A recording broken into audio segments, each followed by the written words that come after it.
માથે ગોરા કુંભાર. ભગલાભા? હા ભગત, ભગલાભાઈ આપણી હારે રમત રમી ગયા. ભગલાભાઈએ ભગત હારે કામય કરાવી લીધું અને વાતને ગામમાં વહેતી મૂકી દીધી. અને હવે ગામ આખું આપણા ખોરડે આવીને ઊભું રહેશે તારી મૂર્ખામીના કારણે. તને એકવાર મેં ના પાડી હતી ને કે આવી કોઈ રમત નથી રમવાની. પણ માં, આવી રમતમાં વાંધો શું છે? હંધાઈનું ભલું થાય તો સારું જ કામ કહેવાય ને. નત કરવું આપણે સારું કામ. તારી આ રમતના કારણે હું થઈ જશે ખબર છે નહીં તને? આમાં આફતોનું ગમતું ઠેકાણું છે આપણું આ ખોરડું. ના, હરીને ગમતું ઠેકાણું છે આપણું ખોરડું. તને સમજ નથી પડતી? તારી આ રમતના કારણે આપણા હંધાઈ પર મુસીબત આવી પડશે. તું કેમ? તું ચૂપ થઈ જા. હવે આજથી અટાણેથી આ રમત બંધ. આજ પછી ક્યારે આ રમત નથી રમવાની તારે.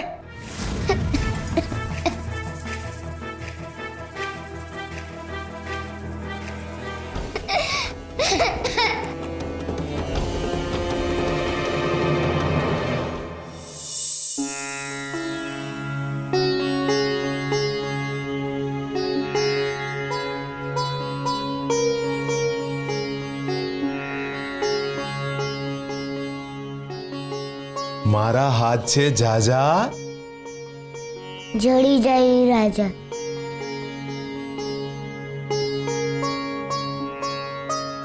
લે લે લે લે, મારો રાજા જડી ગયો. મારા દીકરાનું હાસ્ય ક્યાં ગયું? હે, ક્યાં ખોવાઈ ગયું? બાપા ગમે એ થાય, પણ કૃષ્ણ ભગવાનની મૂર્તિ આ બંધા કેમાં નથી મૂકવી. હારું મહારાજ, તમારા મનમાં જે આવે ને એ કરજો બસ. પણ અટાણે તો આ ગંગા જમના વેવડાવવાનું બંધ કરો. આ જો કેટલા બધા આવડા પડી ગયા એટલે. હે, હાલ હલવાનું બંધ કરો. બાપા તમે મને ન મનાવો, હું હરી હાથ આંબળો છું એ રમત રમીશ જ. પૂરા બેટા, કોઈ વાતને છે ને જીદ નહીં કરવાની.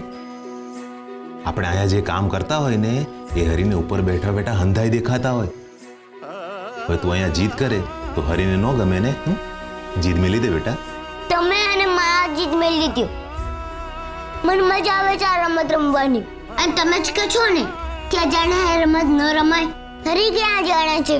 એ તો મારો હાથ આંબળે જ છે ને. એ તારો હાથ સાંભળે છે એટલે તને એમની હારે રમવાની મજા આવે છે. પણ જે દી તારો હાથ નહીં સાંભળે એ દી શું થાય એ વિચાર્યું છે તે? એ હું કેમ મારો હાથ ન સાંભળે? તારો આ સવાલ જ મારો જવાબ છે બેટા. હરી તારો હાથ જે દી નહીં સાંભળે ને એ દિવસે ને તારે કારણ જોશે. એ હાથ ન સાંભળતા એનું. આ માણાની છે ને બેટા પ્રકૃતિ છે. એના જીવનમાં કાંઈક સારું થાય ને તો એને કારણ ન જોઈ, પણ એના જીવનમાં કાંઈક વહમું થાય ને તો એને કારણ જોઈ. અને જો એ કારણ ન મળે ને તો એ ઈશ્વરને દોષ દેશે બેટા. તારા હાટું રમત છે પણ અમારી તો જવાબદારી છે ને. આપણે છે ને કોઈની આશા પૂરી ન કરી શકી.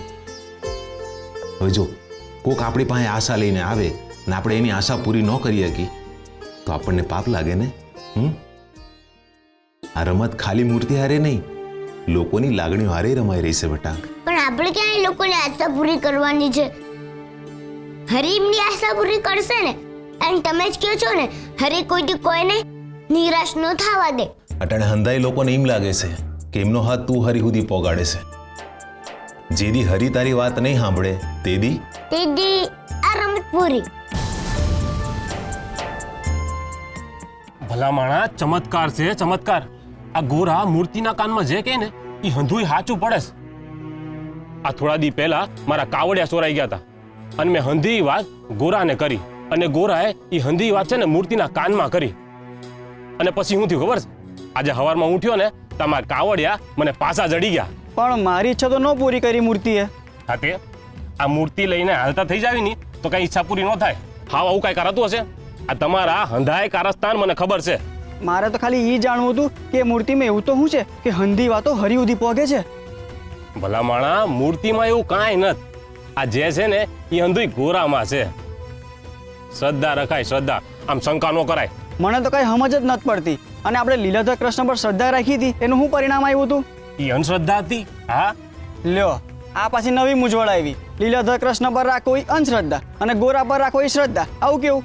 આ છે ને આ લીલાધર હંધુઈ પોતાની હાટું કરતો હતો. આ ગોરાને તો કાંઈ જોઈતું જ નથી. આ ગોરા તો ખાલી આપણી ઈચ્છા મૂર્તિના કાનમાં કહી દે. અને હા, અહીંના બદલામાં લીલાધરની પેટ કાંઈ માંગતોય નથી. આ એટલો ફરક છે.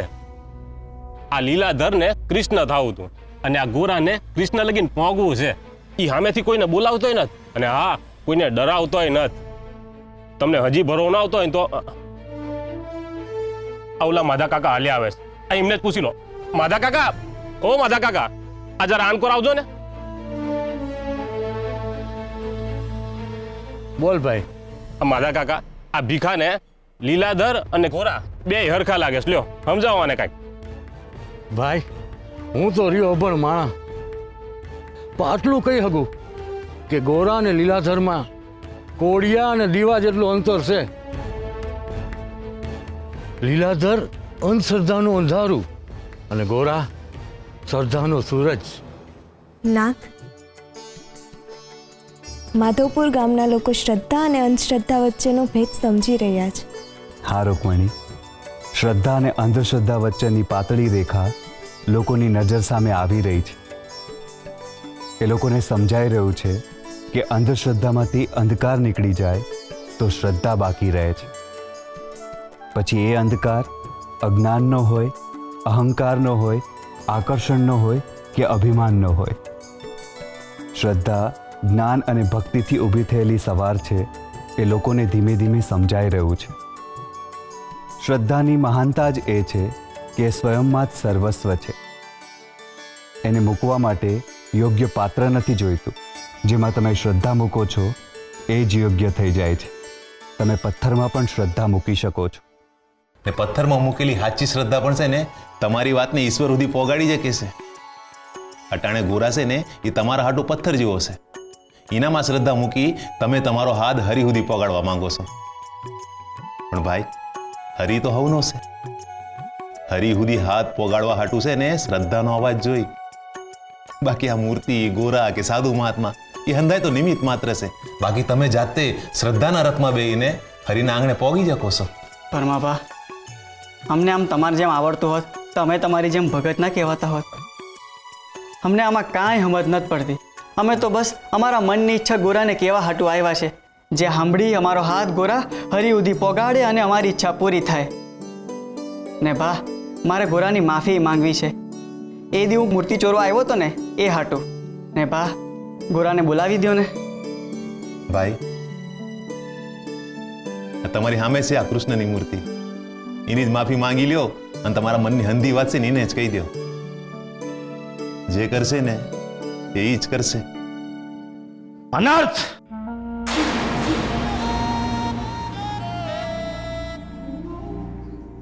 ઘોર અપરાધ! મારી પરવાનગી વિના ઘરમાં મૂર્તિ સ્થાપવાનું અધમ કૃત્ય કર્યું છે તે પરમા. કૃષ્ણ મૂર્તિની સ્થાપના શાસ્ત્રોક વિધિ વિધાન સિવાય ન કરી શકાય.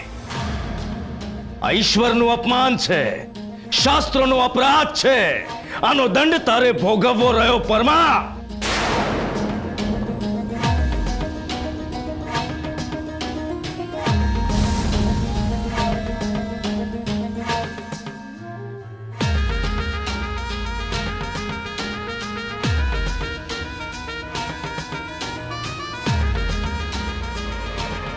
પૂજારી બાપા,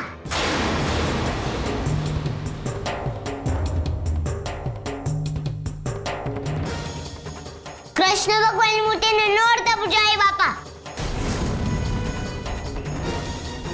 એટલે હવે તું મને રોકીશ?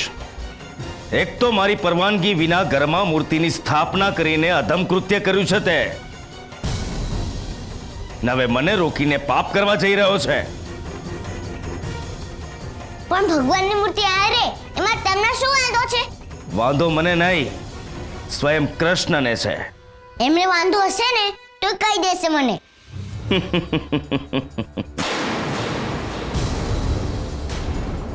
ભગવાન ક્યારેય કોઈને કશું જ કહેતા નથી ગોરા. માટે જ તો એમને શાસ્ત્રો બનાવ્યા છે. અને એ શાસ્ત્રોનું જ્ઞાન મારા જેવા વિદ્વાનો પાસે હોય છે. અને એ જ્ઞાન અનુસાર હું કહી રહ્યો છું કે આ મૂર્તિની સ્થાપના આ ઘરમાં નહીં થઈ શકે. હું કાં? કારણ કે મૂર્તિની સ્થાપના એના ચોક્કસ નીતિ નિયમો અનુસાર થાય છે. એમ આકાર આપીને કોઈ પણ પથ્થરને ઘરમાં ના બેસાડી દેવાય. પણ તમારા જેવા અભણોને શાસ્ત્રોનું શું જ્ઞાન?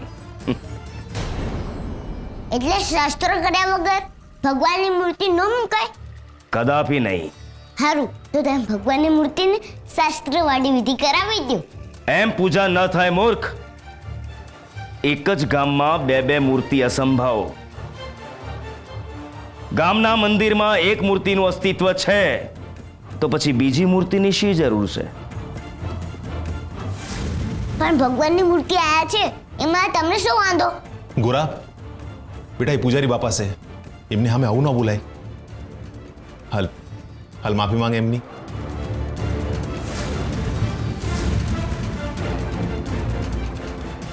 ગોરા, માફી માંગ બેટા. માફ કરજો પૂજારી બાપા. ઉભા રહ્યો. કૃષ્ણ ભગવાનની મૂર્તિને આથી નો ખસેડો. એટલે તું મને ફરી રોકીશ? હા, મારા કૃષ્ણ છે. આ ફક્ત મૂર્તિ છે ગોરા, આમાં કૃષ્ણ છે જ નહીં.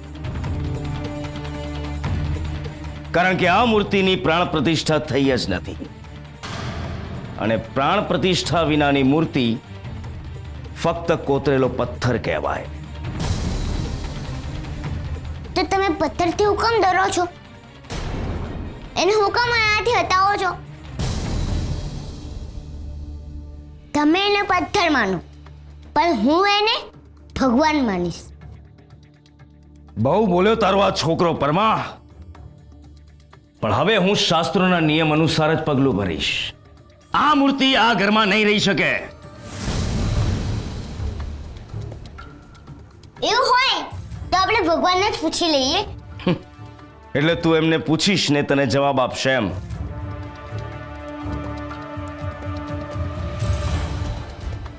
હરી, હરી, હા ગામડો છો? તમારા બેસી રહેવું છે?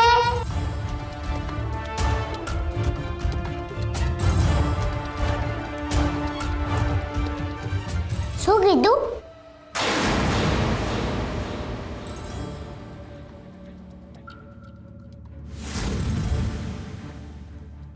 હા, જય બાપા, તમે જાઓ. આ ભગવાનની મૂર્તિ એમ કે છે એમને આયા જ રહ્યું છે, તમારી હારે ન થાવ.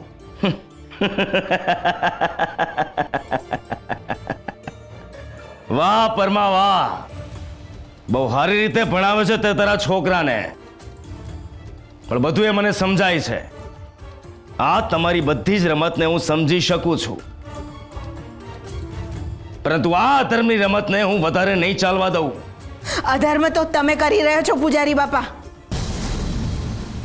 આ કાચી માટીની મૂર્તિ તમને ક્યાં નડે છે? શાસ્ત્રમાં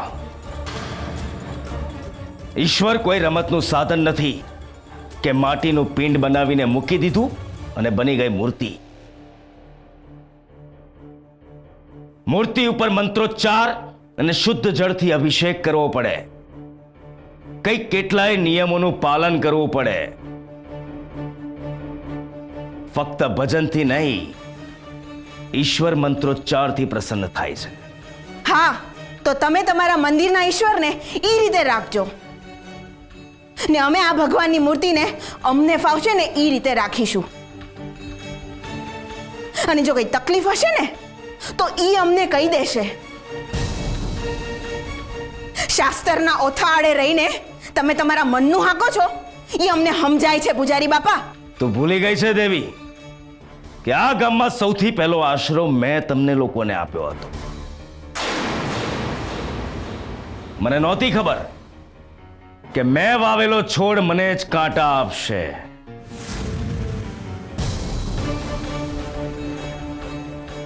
ભક્તિની આડમાં તું ભૂતકાળને ભૂલી ગઈ દેવી. આ ગામમાં કોઈ તમારો હાથ નહોતું પકડતું ત્યારે મેં ગામ આપ્યું હતું. આજે તમે લોકો મારું એ ઋણ ભૂલી ગયા. ના પૂજારી બાપા ના, તમારું ઋણ તો છે ને આ હૈયામાં છેલ્લા શ્વાસ સુધી હચવાયેલું રહેશે. તમે તમારે લઈ જાઓ મૂર્તિ.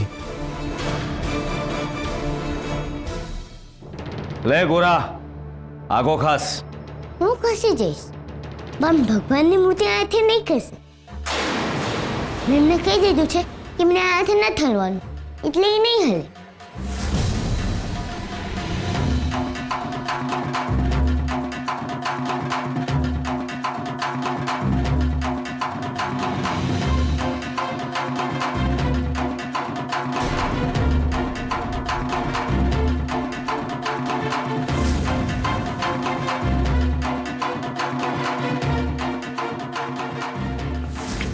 શ્રી હરિ નમો નારાયણાય.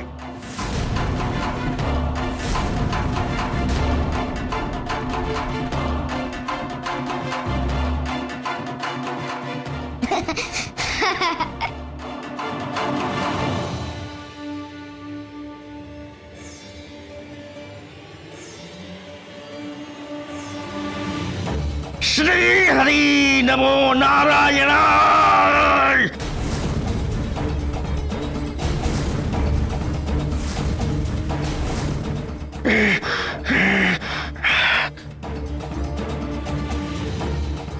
હરે મારી વાત સાંભળી, હરે મારી વાત માયની,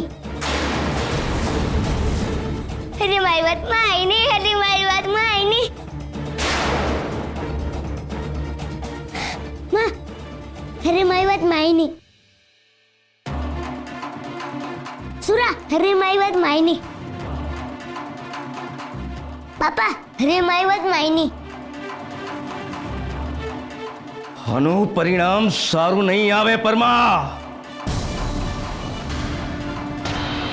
અધર્મનું પરિણામ અંધકાર જ હોય છે. શ્રી હરિ નમો નારાયણાય.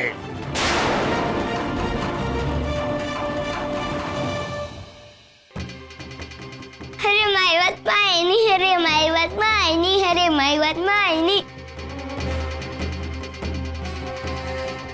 શુરા, જા બેટા, ગોરાને અંદર ભંડાકીયામાં લઈ જાતો. ના, હું ક્યાંય નહીં જોઉં. હાલ ગોરા, આપણે બીજી રમત રમીએ. હાલ. કઈ રમત? હું તને શીખવાડું છું. હાલ. હા.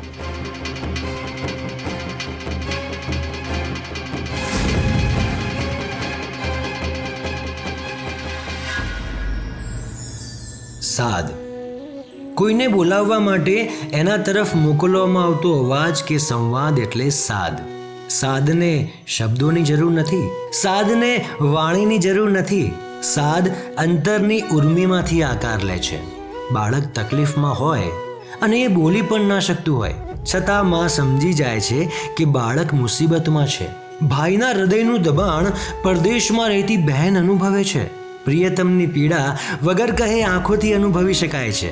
અંતરમાંથી ઉઠતો અવાજ એટલે સાદ, જે શુદ્ધ ભાવના સાથે પ્રેમની પ્રતિકૃતિ બનીને નીકળે તો એ બીજા અંતર સુધી પહોંચશે જ. બસ સાદ આપનારનું હૃદય નિર્મળ હોવું જોઈએ. પછી એને સ્થળ કે સમયના કોઈ બંધન નથી નડતા. સાદમાં શબ્દ ના હોય તો ચાલે, પણ સત્વ હોવું જ જોઈએ.